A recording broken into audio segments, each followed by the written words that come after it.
Bueno, un millón de gracias, Francisco, por esa generosa presentación. Yo quisiera, más que hablar desde la perspectiva venezolana, la perspectiva de alguien que tuvo que sentarse 6 años consecutivos en una comisión de las Naciones Unidas para negociar una convención internacional contra la corrupción.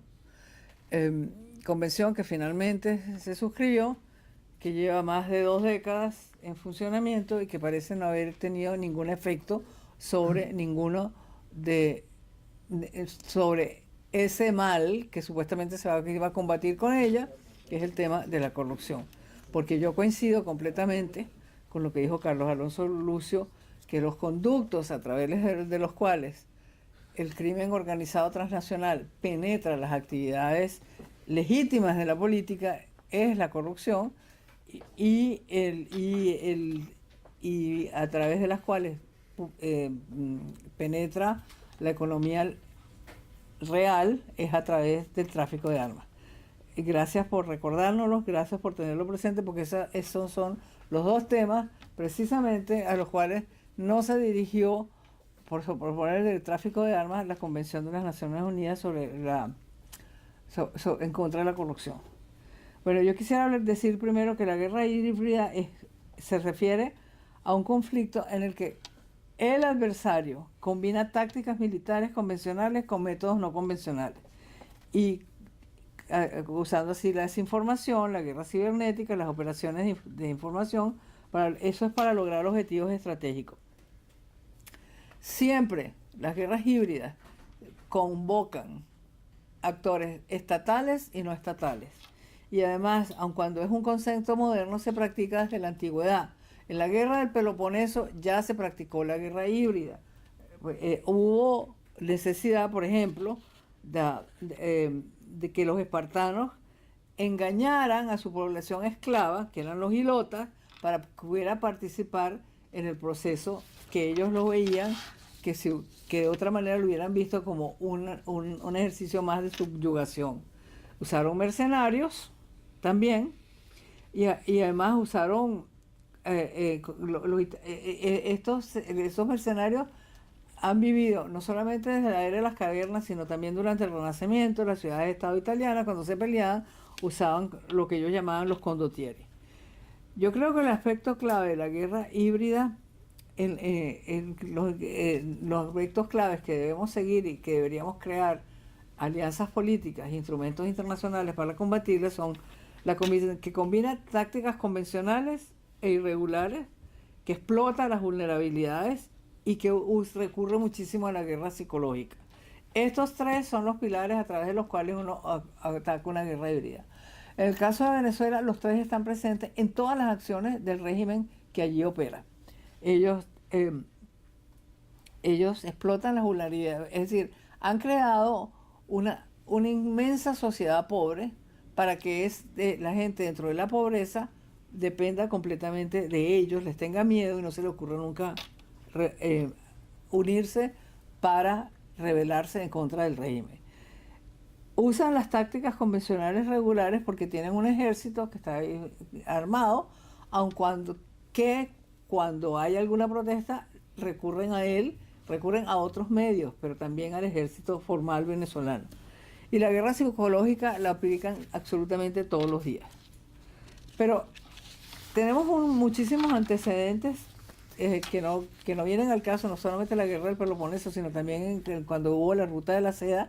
Y ahí es el primer récord que se tiene histórico de la participación activa en una guerra híbrida del crimen organizado de ese momento. Porque las caravanas que traían las riquezas de China eran un objetivo muy jugoso para atacar cuando iban pasando por los parajes que no estaban poblados. Entonces, ¿qué pasó? Los señores feudales, por donde no pasaba el comercio, que eran las ciudades menos ricas, empezaron a contratar bandidos para que atacaran a las caravanas. Y eso era una guerra híbrida y obviamente estábamos hablando de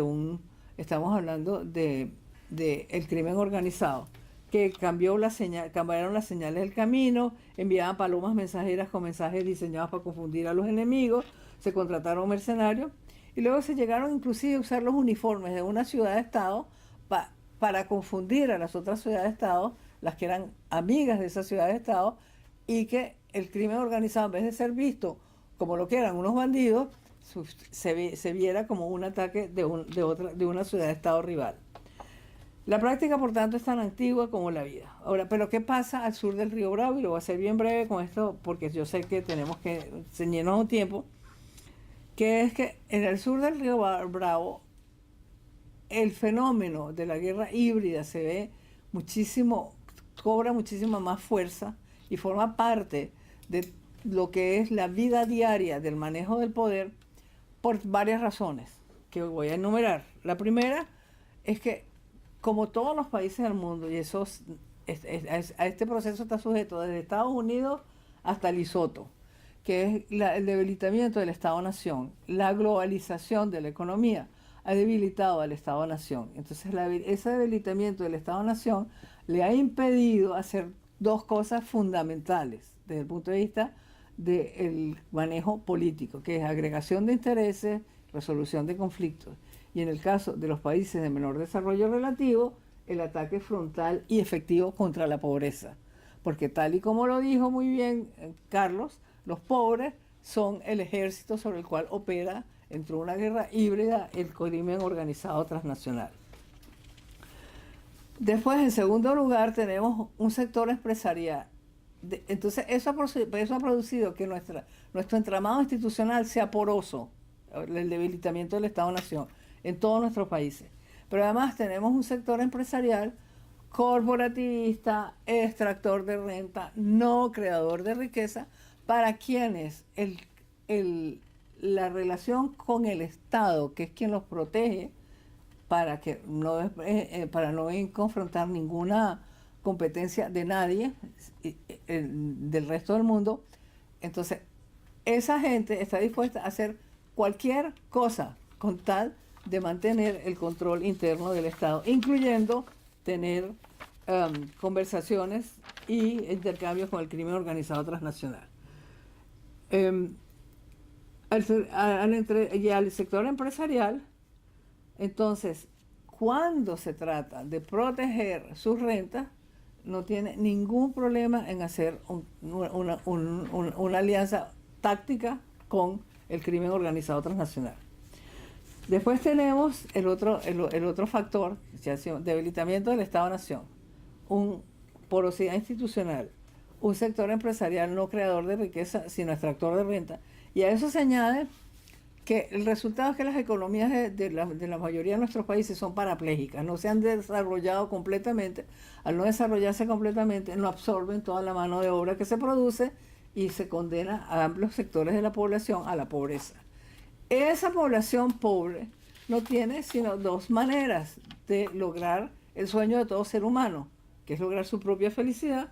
Ellos o migran y se vienen para Estados Unidos, o entonces se emplean con el crimen organizado transnacional. Y esa es la situación de fondo en América Latina.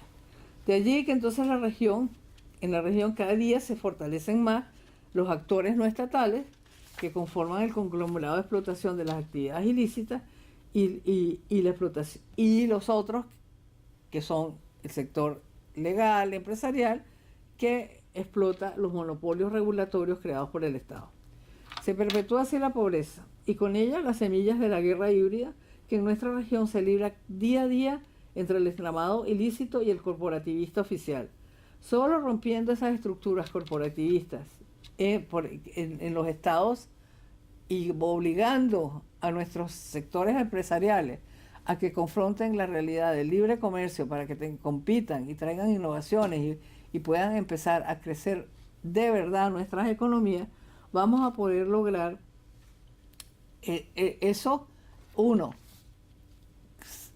quitarle las bases de desarrollo a la guerra híbrida, porque vas a debilitar mucho el crimen organizado transnacional, y al propio tiempo vas a tener una población que al convertirse en clase media no le va a interesar tener relaciones con el crimen organizado ni con actores paraestatales, porque las clases medias se distinguen por ser conservadoras en sus principios por tener un plan de vida que es el que define, por ejemplo, la Constitución americana, que dice The Pursuit of Happiness, que es la búsqueda de su felicidad personal. Y con esto termino y digo que guerras híbridas vamos a tener mientras haya pobreza en América Latina y mientras haya empresarios corporativistas, extractores de rentas, no creadores de riqueza. Gracias.